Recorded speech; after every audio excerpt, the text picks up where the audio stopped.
आज जो विकास की दौड़ में देश के आर्थिक विकास का ग्रोथ इंजन बनकर के उभरा है, याद करिए 2017 के पहले यही उत्तर प्रदेश भारत के विकास का बैरियर माना जाता था। उत्तर प्रदेश के नौजवानों के सामने, उत्तर प्रदेश के नागरिकों के सामने पहचान का संकट तत्कालीन सरकार ने खड़ा किया था। अराजकता उत्तर प्रदेश में चरम पर थी। विकास की योजनाओं में भेदभाव होता था, महापुरुषों का अपमान होता था। हमने पिछले 7-7.5 वर्ष में भारतीय जनता पार्टी की डबल इंजन सरकार ने विकास के कार्यों को द्रुत गति से आगे बढ़ाया। आज आपको 4 लेन की सड़कें दिखती होंगी, 2 लेन की सड़कें दिखती होंगी, गांव की बेहतर कनेक्टिविटी दिखती होगी, गांव और मजरे मजरे में बिजली भी और पानी की भी व्यवस्था आज आपको दिखती होगी। बिना भेदभाव के हर गरीब को एक एक आवास उपलब्ध होते हुए आपको देखना होगा। हर गरीब के घर में शौचालय बनाने का कार्य उत्तर प्रदेश के अंदर 2 करोड़ 62 लाख परिवारों को एक एक शौचालय देने का कार्य इन 7.5 वर्ष के अंदर किया गया। तो 56 लाख गरीबों के एक एक आवास भी बने। 1,20,000 मजरों तक बिजली पहुंचाई गई। तो 1 करोड़ 56 लाख से अधिक परिवारों को फ्री में बिजली के कनेक्शन भी दिए गए। 1 करोड़ 83 लाख परिवारों को उज्ज्वला योजना के फ्री के सिलेंडर भी दिए गए। और इसी अयोध्या में हमने घोषणा की थी कि होली और दीपावली में फ्री में भरा हुआ सिलेंडर भी इन परिवारों को उपलब्ध करवाने का कार्य करेंगे। यह कार्य भी गत वर्ष से प्रारंभ हो चुका है। फिर दीपावली आ रही है, फिर से भरा हुआ सिलेंडर इन परिवारों को प्राप्त होगा। बहनों और भाइयों, 15 करोड़ लोग उत्तर प्रदेश में फ्री में राशन का लाभ प्राप्त कर रहे हैं। आज जो ये सुविधा मिल रही है, क्या 17 के पहले संभव था? 17 के पहले गरीब का राशन समाजवादी पार्टी के गुंडे हजम कर जाते थे। किसी गरीब को राशन नहीं मिलता था। किसी भी जिले का जो जितना बड़ा माफिया था, जितना बड़ा गुंडा था, वह समाजवादी पार्टी का शागिर्द था, उनका पदाधिकारी था। वहां पर संगठित अपराध में लिप्त माफिया भी थे, भू माफिया भी थे, पशु माफिया भी थे, वन माफिया भी थे, खनन माफिया भी थे। एक एक कोई भी माफिया किसी भी क्षेत्र का होगा, वह समाजवादी पार्टी से प्रदेश के अंदर जुड़ा हुआ था। और परिणाम क्या था? ये माफिया की पैरेलल सरकार चलती थी। बबुआ अपने घर के बाहर नहीं निकलता था। बबुआ 12 बजे सो के उड़ता था और प्रदेश की जनता पिसती थी। माफिया समानांतर सरकार चला करके अराजकता और गुंडागर्दी का एक और तांडव करते थे। दूसरी तरफ मुस्लिम तुष्टीकरण की हद को पार करते हुए पर्व और त्योहारों में भी इन्होंने किस कदर अराजकता फैलाई थी, किस कदर अराजकता फैलाई थी। होली हो या दीपावली, रक्षाबंधन हो या शिवरात्रि, रामनवमी हो या जन्माष्टमी, इन पर्व और त्योहारों को इन्होंने बैन कर दिया था। यहां तक कि जन्माष्टमी के आयोजन को थाना, पुलिस लाइन और जेलों में इन्होंने रोक लगा दी थी। कहा जन्माष्टमी में भजन मत गाओ, थानों में नहीं होने चाहिए। आयोजनों को इन्होंने रोकने का काम किया था, क्योंकि हरे रामा हरे कृष्णा की धुन कुछ लोगों को पसंद नहीं थी, इसलिए समाजवादी पार्टी इसको बैन करती थी, कांवड़ यात्रा पे रोक लगाते थे। और किस कदर की अराजकता थी। दुर्गा पूजा में अयोध्या का दंगा किसने नहीं देखा। देवकाली मंदिर में कैसे मूर्ति चोरी हो गई थी समाजवादी पार्टी की सरकार में। मुझे गोरखपुर से आना पड़ा था, मैं सांसद था, मुझे आंदोलन करने के लिए यहां अयोध्या आना पड़ा था। बहन और भाइयों, एक तरफ यह अराजकता, एक गुंडागर्दी चरम पर। समाजवादी पार्टी की सरकार के समय गरीबों का राशन लूटते थे, गौ हत्या करवाते थे, गौ तस्करी ये लोग कराते थे, वनों के अवैध कटान कराते थे, जमीनों पर कब्जा करवाते थे। अराजकता चरम पर इनके समय में थी। और आज भी समाजवादी पार्टी के नेताओं को वही दौरे आते हैं, कैसे जमीन पे कब्जा करते थे। आज जमीनों पे कब्जे हट चुके हैं। हमारी सरकार ने, डबल इंजन की सरकार ने 2017 में बनने के बाद एंटी भूमाफिया टास्क फोर्स बनाया। समाजवादी पार्टी के भूमाफिया और गुंडों ने जो जमीनें कब्जा की थी, 64,000 हेक्टेयर लैंड को इनके कब्जे से मुक्त कराया। तो जब गुर्गों से आप जमीन कब्जा मुक्त कराएंगे तो सरगना को तो परेशानी होगी ही होगी। और सरगना आज इसीलिए बार बार बोलता है कि अयोध्या में जमीन घोटाला हुआ है। मैं उनको बताना चाहता हूं, अयोध्या में जमीन घोटाला नहीं हुआ है। 1700 करोड़ रुपए के लिए अयोध्या में जमीन का यहां पे मुआवजा बांटा गया। 1700 करोड़ रुपए केवल यहां के किसानों को मुआवजा बांटा गया है। अयोध्या के अंदर हमारी सरकार ने बांटा है। एक भी व्यक्ति यह नहीं कह सकता कि कहीं जमीन पे कोई घोटाला हुआ है। जिस अयोध्या को राम भक्तों के लहू से इन्होंने सींचने का काम किया था, जिस अयोध्या के बारे में कहते थे कि अयोध्या में परिंदा भी पर नहीं मार सकता, आज वो अयोध्या आपने देखा होगा 22 जनवरी से लेकर के अब तक 3 करोड़ से अधिक श्रद्धालु अयोध्या धाम में भगवान राम लला के दर्शन कर चुके हैं।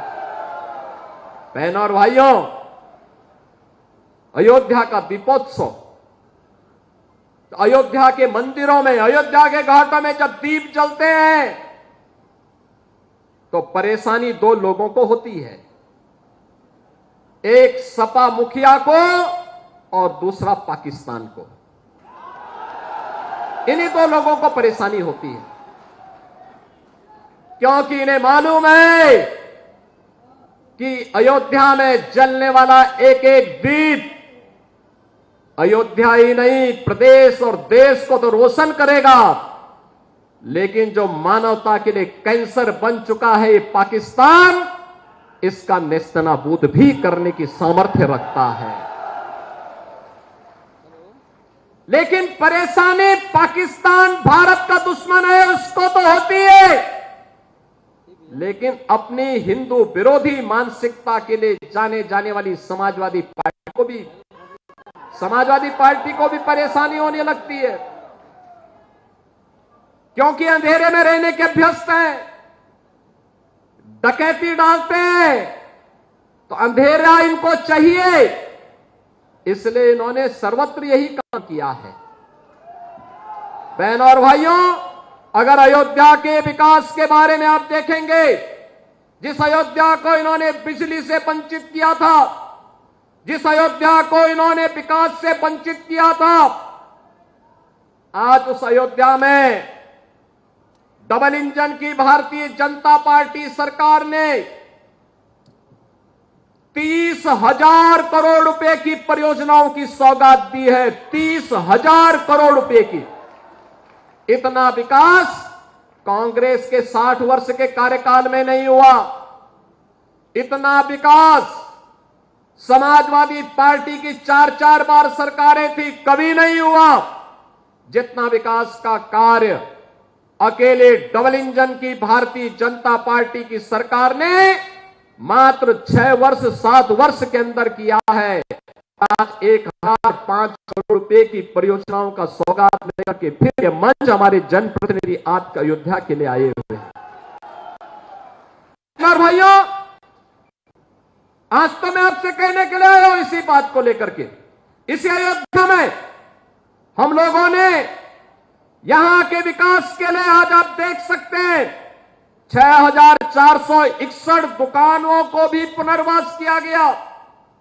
किसी को दुकान दी गई, किसी को कंपनसेशन दिया गया, किसी को एफएआर में छूट दे करके उसी जमीन पर पीछे साइड को दुकान बनाने की परमिशन दी गई, नक्शा पास करवाया गया। आज अयोध्या दुनिया की सुंदरतम नगरी बन रही है। तो अयोध्या के दीपोत्सव से जिनको परेशानी होती थी उनको तो परेशानी होगी कि अयोध्या कैसे सुंदर हो गई है, क्योंकि इनको तो वो विवादित ढांचा प्यारा था जिसको राम भक्तों ने नेस्तनाबूद करने का काम कर दिया था। ये राम भक्तों पर गोली चलाते थे। राम भक्तों के खून से जिनके हाथ सने हुए हों, अयोध्या की चर्चा जब ये करते हैं तो बड़ा आश्चर्य होता है, हमें ताज्जुब होता है। लोग हंसते हैं। अयोध्या के बारे में क्या चर्चा करेंगे? और अगर एक एक करके इनके काले कारनामों को निकालना प्रारंभ कर देंगे, जो भदरसा में इन्होंने किया था, कैसे वहां पर इन्होंने जमीनों को कब्जा किया हुआ था। ये 64,000 हेक्टेयर लैंड जो अवैध कब्जों से इनकी मुक्त कराई गई है, जब ये सारा चिट्ठा सामने आएगा ना, ये कहीं मुंह दिखाने लायक नहीं बचेंगे, कहीं मुंह दिखाने लायक नहीं बचेंगे। आज तो अयोध्या में आप आइए, चाहे वह अयोध्या का राम जन्मभूमि का पथ हो 4 लेन का, चाहे वह भक्ति पथ हो 4 लेन का, चाहे वह जन्मभूमि पथ हो 4 लेन का, चाहे वह एयरपोर्ट का पथ हो 4 लेन का, चाहे वह अयोध्या को जोड़ने वाला कोई भी मार्ग अमेठी रायबरेली का हो, प्रयागराज का हो, लखनऊ का हो, गोरखपुर का हो, ये सभी आज 4 लेन की कनेक्टिविटी से जुड़ चुके हैं। अयोध्या, किसी ने सोचा था अयोध्या में, किसी ने सोचा था अयोध्या में, कोई सोचा था अयोध्या में भी कोई इंटरनेशनल एयरपोर्ट होगा? बहनों और भाइयों, हजारों वर्ष पहले पुष्पक विमान से अयोध्या धाम में आए थे प्रभु राम, हजारों वर्ष पहले आए थे। लेकिन बहनों और भाइयों, कभी भी कांग्रेस हो या समाजवादी पार्टी अयोध्या में फिर से एयरपोर्ट बने, हमारा अयोध्या दुनिया की कनेक्टिविटी से जुड़ जाए, कभी भी इनके मन में यह भाव कभी नहीं आया। आज 821 एकड़ लैंड पर आज आपने देखा होगा अयोध्या इंटरनेशनल एयरपोर्ट बन गया है। आज अयोध्या में इंटरनेशनल एयरपोर्ट, परेशानी समाजवादी पार्टी को। अयोध्या में विकास क्यों हो रहा है? यह परेशानी उनकी है। आज अयोध्या में देश के लिए कनेक्टिविटी है और कुछ ही दिनों के बाद इंटरनेशनल कनेक्टिविटी के साथ अयोध्या जुड़ने वाला है। जब अयोध्या के लिए सौभाग्य आया तो इन रामद्रोहियों को तो परेशानी होगी ही होगी। ये कैसे इसको स्वीकार कर सकते हैं? ये लोग वही काम कर रहे हैं जो उन्होंने पहले किया था, आज भी वही कर रहे हैं, आगे भी ये वही करेंगे। और इसीलिए कुछ नहीं मिलता। कहते हैं वही जो इनके काले कारनामे इनके गुर्गे करते रहे हैं, वही आज भी वही बोल रहे हैं कि साहब जमीन का घोटाला हुआ है, गरीब वहां पे किसानों को मुआवजा नहीं मिल रहा है। एक भी कोई मामला ऐसा नहीं हो सकता जिसमें किसी व्यक्ति को मुआवजा न मिला हो और विकास की योजना आज दिखाई दे रही। अयोध्या आप जाइए, 17 के पहले के अयोध्या को देखिए, आज के अयोध्या को देखेंगे ये लोग, इनकी आंखें चौधिया जाएंगी। बहनों और भाइयों, ये नई अयोध्या विकास के लिए नहीं, अब देश की पहली सोलर सिटी भी बन रही है। सोलर सिटी, भगवान सूर्य की रोशनी से यहां की लाइट जगमगाएगी। एक नई अयोध्या, सूर्य वंश की राजधानी, आज बहनों और भाइयों सोलर सिटी के रूप में देश की पहली सोलर सिटी हमारी अयोध्या बन रही है। तो ये समाजवादी पार्टी के लोग जो अंधेरे में रहने के आदी है, ये कैसे इसको स्वीकार कर सकते हैं? कैसे स्वीकार कर सकते हैं? विकास तो इनके एजेंडे का हिस्सा कभी रहा ही नहीं है। और सुरक्षा के नाम पर ये जितने प्रदेश के संगठित अपराध में लिप्त माफिया थे, चाहे वो गाजीपुर का रहा हो, चाहे वो प्रयागराज का रहा हो, चाहे वो अंबेडकर नगर के रहे हो, चाहे वो रामपुर के रहे हो, ये सब तो इनके चचा जान जैसे थे, चचा जान थे इनके सबके। माफियाओं के सामने नाक रगड़ने वाला व्यक्ति, दंगाइयों के सामने घुटना टेकने वाला व्यक्ति आज भारत की संत परंपरा को माफिया कहता है। ये उनके संस्कार हैं। और इसीलिए मैंने कहा ना, जैसे लगता है औरंगजेब की आत्मा इन लोगों के अंदर घुस गई है और फिर से इनको हिंदू विरोधी आचरण के लिए उनको फिर से प्रोत्साहित कर रही है। बहनों और भाइयों, अगर समाजवादी पार्टी का सही चेहरा देखना हो तो ये चेहरा इनका वही है जो भदरसा में समाजवादी पार्टी के नेता मुइन खान ने किया है। ये भी समाजवादी पार्टी का नेता है।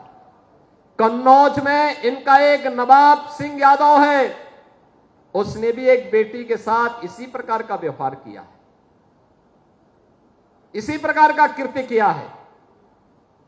अभी आप देख रहे होंगे भदोई में भी इनका एक विधायक, भदोई का कारनामा भी इनका देखिए। हरदोई में भी एक अधिवक्ता की हत्या समाजवादी पार्टी के ही पूर्व जिलाध्यक्ष के द्वारा की गई।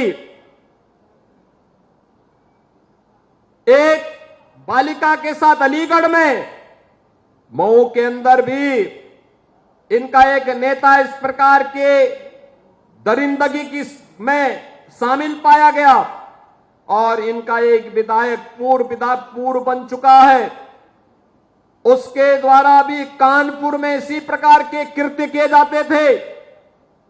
ये लोग गरीबों की जमीनों पर कब्जा करते हैं, अराजकता फैलाते हैं, देशद्रोही तत्वों को अपने राजनीतिक स्वार्थ के लिए प्रश्रय देते हैं, अराजकता फैलाते हैं। और इसीलिए मैं कह सकता हूं बहनों और भाइयों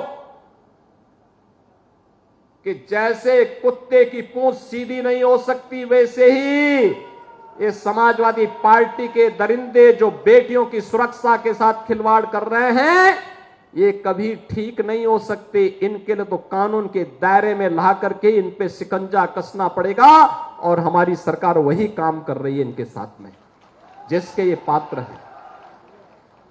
मैं आज आपके पास यही कहने के लिए आया हूं, एक तरफ डबल इंजन की सरकार विकास के लिए, सुरक्षा के लिए, निवेश के लिए, रोजगार के लिए, अन्नदाता किसानों की खुशहाली के लिए, बेटी और बहनों की सुरक्षा के लिए, उनके स्वावलंबन के लिए, व्यापारियों के सम्मान के लिए कार्य कर रही है। दूसरी तरफ ये चाचा भतीजे की जोड़ी हो या फिर दो लड़कों की जोड़ी, ये लोग अराजकता फैलाने, गुंडागिर्दी की हदों को पार करने की स्थिति में आज दिखाई दे रहे हैं बहनों और भाइयों। लेकिन इन सब से सरकार पूरी मुस्तैदी के साथ लड़ने को तैयार है। आज के इस अवसर पर मिल्कीपुर विधानसभा क्षेत्र से जुड़े हुए जितने भी प्रोजेक्ट थे, हमारे खेल और युवा कल्याण विभाग के मंत्री श्री गिरीश यादव भी आज इस कार्यक्रम में हैं। यहां पर हम लोग एक मिनी स्टेडियम भी देने जा रहे हैं, इसी विधानसभा क्षेत्र में बनने जा रहा है। और इसके अलावा जो कार्य यहां पर आज शिलान्यास से जुड़े हुए प्रमुख कार्य हैं, खासतौर पर मिल्कीपुर विधानसभा क्षेत्र के लिए 30 मार्गों के शिलान्यास का कार्य होने जा रहा। जितने भी प्रस्ताव यहां के थे उनको हम यहां इसके साथ जोड़ने जा रहे हैं।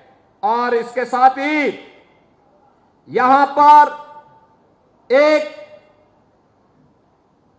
रेवना में ग्रामीण स्टेडियम के निर्माण के लिए भी 9 करोड़ रुपए दिए जा रहे हैं, जिससे यहां का युवा भी ओलंपिक, कॉमनवेल्थ और एशियाड में और विश्व चैंपियनशिप में वह भी अपने को तैयार कर सकें और भारत के गौरव को आगे बढ़ाने में अपना योगदान दे सकें। इसके साथ ही बहनों और भाइयों, आपके यहां पर जितने भी मार्ग थे लोक निर्माण विभाग से संबंधित, हल्ले द्वारिका संपर्क मार्ग, मडिया संपर्क मार्ग के कार्य के लिए भी स्वीकृति दी गई है। जलालपुर पोपी सागंज कुचेरा मार्ग, गोसाई बाबा के स्थान पाकड़पुर संपर्क मार्ग, अमरगंज मूर्तियन भवानी मार्ग, चौधरीपुर पुरे तिवारी प्राइमरी स्कूल अकमा पुरे चूड़ामणि संपर्क मार्ग, खड़सेपुर रानीपुर मार्ग से शहादत का पूर्वा संपर्क मार्ग, गोड़वल से कंदामनी यानी कदम यहां पर इससे जुड़ावा मार्ग, झाऊ का पूर्वा मार्ग, करमपुर संपर्क मार्ग से पालपुर संपर्क मार्ग, खड़ासा गोड़वल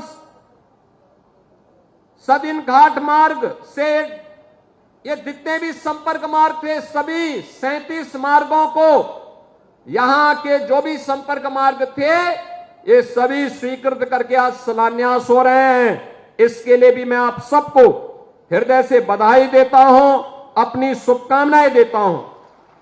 आप सबसे मैं कहने के लिए आया हूं कि बहनों और भाइयों, एक तरफ विकास की योजनाएं हैं और दूसरी तरफ अयोध्या धाम के लिए किया गया वह कार्य, जिन कार्यों के माध्यम से अयोध्या के जीवन में यहां पर व्यापक परिवर्तन हुआ है। अकेले अयोध्या में प्रधानमंत्री आवास योजना में अब तक 43,664 लाभार्थियों को ग्रामीण क्षेत्र में और प्रधानमंत्री आवास योजना शहरी में 19,964 आवास हम लोगों ने शहरी क्षेत्र में भी अयोध्या के लिए स्वीकृत किए हैं, जिनमें मिल्कीपुर में 8,195 आवास ग्रामीण क्षेत्र में बने हैं। तो साथ साथ हम लोगों ने यहां पर मुख्यमंत्री आवास योजना के अंतर्गत भी 2,369 लाभार्थियों को आवास की सुविधा का लाभ प्रदान किया है। बहनों और भाइयों, अयोध्या के अंदर हर घर नल योजना के माध्यम से 1,184 राजस्व गांवों में आज हर घर नल के माध्यम से हर घर तक पाइप पेयजल का कनेक्शन उपलब्ध करवाने का कार्य हो रहा है। प्रधानमंत्री किसान सम्मान निधि, याद करिए 2017 के पहले हमारा अन्नदाता किसान आत्महत्या करता था। आज प्रधानमंत्री किसान सम्मान निधि में 4,21,000 किसान आपके अयोध्या में लाभान्वित हो रहे हैं और जिन्हें अब तक 1,435 करोड़ रुपए राशि उनके खातों में जा चुकी है। आपके मिल्कीपुर के ही 94,549 किसान हैं जिनके पास प्रधानमंत्री किसान सम्मान निधि का लाभ मिल रहा है। जनपद में 67,014 स्मार्टफोन और 26,974 टैबलेट अब तक युवाओं को वितरित किए जा चुके हैं। तो 9,726 आयुष्मान भारत के गोल्डन कार्ड भी, जिसमें प्रत्येक व्यक्ति को 5 लाख रुपए प्रतिवर्ष स्वास्थ्य सुविधा उपलब्ध करवाने का कार्ड है, यह उपलब्ध करवाया गया है। मुख्यमंत्री कन्या सुमंगला योजना में भी 30,245 बालिकाओं को लाभान्वित किया गया है। इसी प्रकार से 1,08,228 वृद्धजनों को, 54,529 निराश्रित महिलाओं को और 11,603 दिव्यांग जनों को 12,000 रुपये सालाना पेंशन की सुविधाएं डबल इंजन की सरकार यहां उपलब्ध करवाने का काम कर रही है। बहनों और भाइयों, आज आपके जनपद में 59 गौ आश्रय स्थल हैं, जिनमें 12,600 से अधिक गोवंश संरक्षित किया जा रहा है। लगातार यहां पर खाद्य सुरक्षा के अंतर्गत भी 4,32,000 जो परिवार हैं, इन्हें निःशुल्क खाद्यान्न उपलब्ध करवाया जा रहा है, राशन उपलब्ध करवाने का कार्य किया जा रहा है। विकास भी चल रहा है, लोक कल्याण भी है, सुरक्षा का बेहतर माहौल भी है। तो स्वाभाविक रूप से समाजवादी पार्टी को और कांग्रेस को परेशानी होगी ही, बहुजन समाज पार्टी को परेशानी होगी ही, क्योंकि जब इन्हें मौका मिला था इन्होंने विकास नहीं कराया था। तब ये केवल समाज को बांट रहे थे, तब ये जाति के नाम पर आपस में लड़ाने का काम कर रहे थे, तुष्टीकरण के हदों को पार कर रहे थे। आज तो हमारी अयोध्या और अयोध्या धाम से जुड़ा हुआ हमारा ये जनपद आज देश और दुनिया की सुर्खियों में है। हर दुनिया का सनातन धर्मावलंबी आज अयोध्या आने के लिए उत्सुक है। सपा की सरकार होती थी तो दलित महापुरुषों का अपमान होता था, बहुजन समाज पार्टी की सरकार होती थी तो वह अन्य लोगों पर अत्याचार करवाने का कार्य करती थी। लेकिन बहनों और भाइयों, आज डबल इंजन की सरकार तो सबका साथ और सबके विकास के भाव के साथ कार्य कर रही है। और इसीलिए आज मैं आप सबको ये कहने के लिए आया हूं, विकास और सुरक्षा का जो बेहतरीन माहौल आज प्रधानमंत्री मोदी जी के नेतृत्व में नए भारत में मिल रहा है। नए भारत का नया उत्तर प्रदेश जो आज विकास का और सुरक्षा का एक बेहतरीन मॉडल बन रहा है, विकास और सुरक्षा के इस बेहतरीन माहौल को हमें अपने जिले के लिए, अपने विधानसभा के लिए, अपनी तहसील के लिए, अपने विकास खंड के लिए तेजी के साथ जमीनी धरातल पर उतारने के लिए कार्य करना होगा। हम सबको मिलकर के कार्य करना होगा। मैं आपको आश्वस्त करता हूं, युवाओं के लिए रोजगार की आज कमी नहीं। 6.5 लाख नौजवानों को हमने नौकरी दी। जो नौकरी पहले समाजवादी पार्टी की सरकार के समय चाचा भतीजे की भेंट चढ़ जाती थी। 2 करोड़ से अधिक नौजवानों को हमने नौकरी और रोजगार की सुविधा निजी क्षेत्र में दी। 60 लाख से अधिक उद्यमियों को हम लोगों ने आज प्रदेश में उन्हें उद्यम लगाने के लिए स्वतः रोजगार के साथ जोड़ने का काम किया है। एक तरफ डबल इंजन की सरकार नौकरी के लिए भी, रोजगार के लिए भी, सुरक्षा के लिए भी, लोक कल्याणकारी योजना के लिए भी, विकास के लिए निरंतर प्रयास कर रही है। दूसरी तरफ अपने नफरती एजेंडे के साथ कांग्रेस, समाजवादी पार्टी, बहुजन समाज पार्टी, ये सभी लोग लगातार समाज में वैमनस्यता पैदा करके अराजकता पैदा करना चाहते हैं। और मैं इस अवसर पर आप सबसे ये आग्रह करूंगा, इन्हें अराजकता फैलाने की छूट न दें। इन्हें फिर से दंगों की आग में झोंकने का अवसर कतई मत दो। अभी से इनको बता दो कि तुम्हारे जो इरादे हैं ये समाज और देश के हित में नहीं है। तुम्हें बोरिया बिस्तर बांधने के लिए 2014 में इन्हें जो उस समय जनता जनार्दन ने अपने जनादेश के माध्यम से संदेश दिया था, 2017 में जो जनादेश दिया था, 2019 में जो जनादेश दिया था, 2022 में जो जनादेश दिया था, वह जनादेश डबल इंजन सरकार को डबल स्पीड के साथ आगे बढ़ने के लिए दिया था। और उसी स्पीड के साथ आज डबल इंजन की सरकार फिर से प्रधानमंत्री मोदी जी के नेतृत्व में आगे कार्य कर रही है। मैं आपको एक बार फिर से 1005 करोड़ रुपए की इन परियोजनाओं के लिए हृदय से बधाई देता हूं।